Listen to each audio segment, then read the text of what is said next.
Item 8, public hearings. Notices have been published, posted, and mailed. First public hearing is 8A.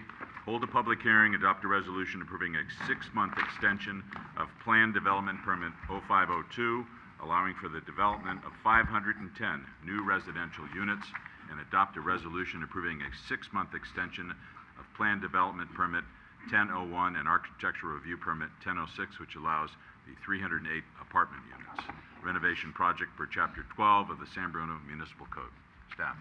Thank you, and good evening, Honorable Mayor and City Council.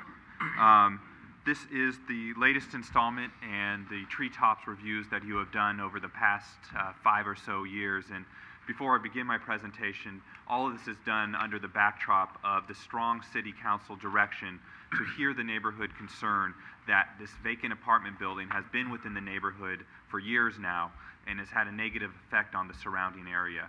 So throughout this process, the City Council has really given a strong direction to A, make sure that this building gets constructed as quickly as possible, and B, while it's vacant, make sure that it's maintained in the best possible manner. So with that, a brief background on the approval process. Everyone's familiar with it. In 2005, the AIMCO vacated the 308 units that are existing there. In 2005-2006, they got their first approval to build a new 510-unit apartment building in the same location. 2 years later, they came back and got City Council approval once again to do the same 510 units, but with a slightly different site design as well as architectural design. The first materials that they proposed were too expensive. This once again did not move forward, and last year the applicant came to the City Council again and requested an amended application. And this application was different in that it had 2 different options to it. Option A was to move forward once again with that 510-unit apartment building, and option B was to simply renovate that existing 308 units. A couple important, there were a lot of conditions, but some of the more important conditions were A, both of those projects had to be accomplished, or construction on both of those projects had to be accomplished within a 1-year period. So June 22nd was the date for the renovation project to begin construction. And B, there was a number of maintenance requirements for the existing buildings as well. Well, since that time, the applicant has informed us that they are going to move forward with the renovation project. That's the project they're focused on now. They have been working on this project. They've got their building plans approved over the last year, and they've also got their improvement plans approved. Neighbors may have noticed, and the council may have noticed, they started the grading work on the corner parcel, cutting it flat so that, and removing some contaminated dirt that was there from an old gas station, and cutting it flat so that the new recreation building could go there. And they've also started a HUD application process for HUD-backed mortgage insurance. There just aren't private insurers of mortgage right now that will insure a loan for 308 units renovation, so they're going the HUD route.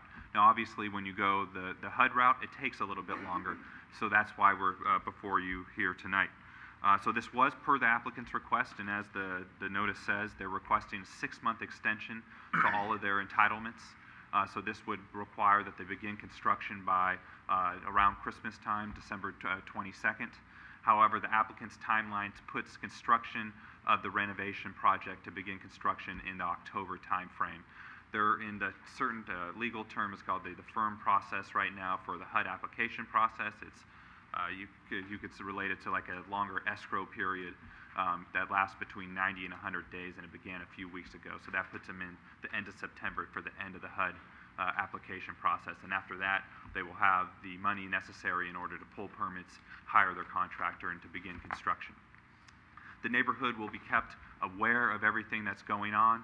One of the previous requirements was that they have a pre-construction meeting and invite everyone within the neighborhood there so that the neighborhood can meet the contractor, get his or her phone number so they know who to contact when problems arise on the site during the construction process. Part of this approval, AIMCO had requested that some of the major maintenance responsibilities like boarding up the windows or removing the porches if necessary, if that be extended also along with this. Staff has prepared this resolution not agreeing with that and saying that these conditions should be implemented at the city's discretion. One final note, there was an improvement agreement entered into between the city and the developer. There's also an extension request on that improvement agreement, and the developer has also agreed to give the city a letter of credit necessary to make the improvements to the street in the case that the developer goes away. So with that, I could take any questions from the city council. Any questions? Michael? Sure. Aaron, I'm curious why, if we know that they are going to go with the renovation project, why are we extending both? That's a good question.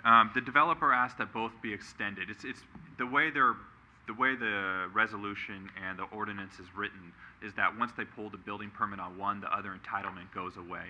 So I think what they want to do is they just want to keep all options open from a legal standpoint, but in reality they are moving forward and they have the HUD insurance as well as the mortgage necessary to only do the renovation project. Okay, thank That you. might be a question you might want to direct at the applicant as well. Okay. Any other questions?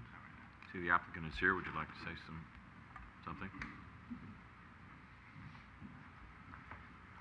Mayor, members of the council, my name is Sean Finnegan with AIMCO, and I want to thank staff for working with us for the past couple of years, myself in particular, and getting this project to where it's at. We're excited. We continue to be excited. We have been in touch with HUD as recently as last week, and I wanted to give the council sort of an update on where our loan is at, because I know we're in front of you asking for a 6-month extension. They have approximately 30 loans on their plate right now. We're number 8, which is a very good spot to be in.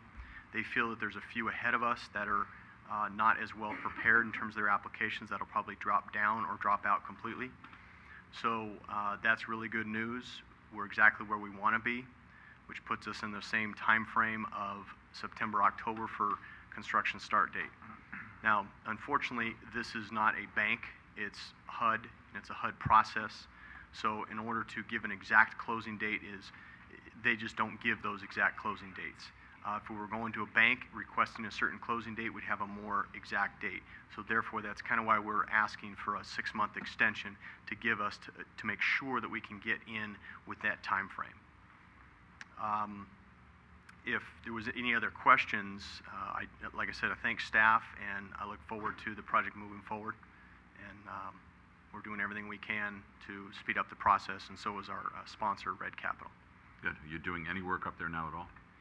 Other than the corner parcel grading, we're finishing that up, and I have our Vice President Construction here. If there's any questions on that, we can answer that. But that was something we needed to start ahead of time in order to prepare that corner parcel, because it did have some contamination that HUD needed to have out of the way before they insure the rest of the project. All right. Any other questions of the developer? Not right now. All right. At this point in time, we'll open the public hearing. Anyone in the public like to speak on this issue? I remind you that if we close the public hearing, you're precluded from discussing this with us again. Move to close public hearing. Second. Motion second. Oh. On the question, go ahead. I'm hearing about. Excuse I me. live on Sun. Pull the microphone down and tell us who you are and your street address, please. Thank you. I'm Julie Rosovich. I live on Summit Street. Now, I'm trying to understand this process. We have 2 permits, but as residentials, we don't know what is going to happen. Are they going for the 300 units? Are they going to go for the 500 units? No one is keeping us informed of that part. I understand from the meeting that there's those 2 permits. Which is the plan that they want to go with at this point? Okay, that's one question. The other question is, these apartments have been sitting there collecting how much more mold from sitting there when they were originally closed off because of the mold. What is going to happen in construction to make sure that this stuff isn't airborne for the residents? That's another question. Another question is, okay, we have the letters saying that this street is going to be blocked off. I understand that. Can we put some signs going down Elston so you don't make the right into the Sharp Park access and go, oh, it's closed off in the morning? can we make a sign kind of making it a little more visible? And there's been times where the traffic is not being filtered through very well. It's kind of been a roadblock coming up Sharp Park. So I think there needs to be a little more traffic control in the busier hours on Sharp Park when people are coming through Sharp Park down Westboro. Those are my 3 things. All right, thank you. Thank you. Developer, planning? I think I'll be able to speak to all of these. It is a little bit confusing because they usually don't approve two of the same entitlements, but right now the developer has committed to the 308-unit renovation project. So they will be renovating the 308 units that are there right now and not moving forward or construct. They don't have the financing in order to construct the 500 units. On the second point, we have been in contact with County Health about the potential for airborne mold particles. They did not have any concern when we last spoke to them, but we'll make sure to involve them. Bay Area Air Quality Management District needs to approve the demolition permit, and the County Environmental Health will also be involved for both of those for making sure that there is no airborne contamination, both on the asbestos level and on the mold level. Regarding street detour signs, I think that's a great idea. I understand what she's saying. People can make the right there and kind of get not be able to turn around easily. So yeah, that's a good idea to put something there and detour them to Pacific Heights and then onto Sharp Park. Okay.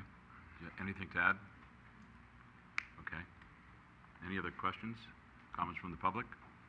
We do have a motion and a second on the floor on the question. All those in favor? Aye. Opposed? I guess we should adopt the resolutions formally, is that right? And we'll do them separately? Okay. Through the chair. Yes. Before. I think you had a very good suggestion. I was up there this morning driving through, and I didn't realize how often it is used by traffic commuting through the property and adjacent. So I think that's an excellent idea. Thank you for bringing that up.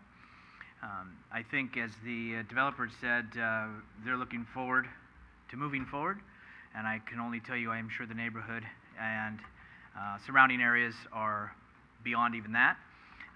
It has probably been an eyesore and something not too enjoyable to look at in the morning, and I'm hoping with this extension that we'll be able to actually see progress more than just at the corner, which is a start, and so it's a beginning. So I'm anxious and excited and hopeful that we'll see something monumental happening this year. Good. With that, would you like to introduce the resolutions separately? Would you like me to? Yeah, please. I'll go ahead and make a motion to adopt the resolution approving a 6-month extension of the Planned Development Permit 0502, which allows for the development of the 510 new residential units. Want to keep going, Carol? Did you say 510? Yes, That's the first one. that's the first one. Okay. Councilmember Medina. Aye. Vice Mayor Salazar. Aye. Mayor Ruane. Aye. I'll go ahead and move for adoption of the resolution approving a 6-month extension of Planned Development Permit 10-01 and Architectural Review Permit 10-06, which allows the 308 apartment unit renovation project. Councilmember Medina. Aye. Vice Mayor Salazar. Aye. Mayor Ruane. Aye. Item 10, let me see, 8B is to hold a public hearing and adopt a resolution amending the master fee schedule for 2011-2012, establishing fees for municipal services. Mr. Mayor, if I could go back for a moment to the last item and just clarify, it appears as if the agenda captures the item differently than the actual resolution captures the item.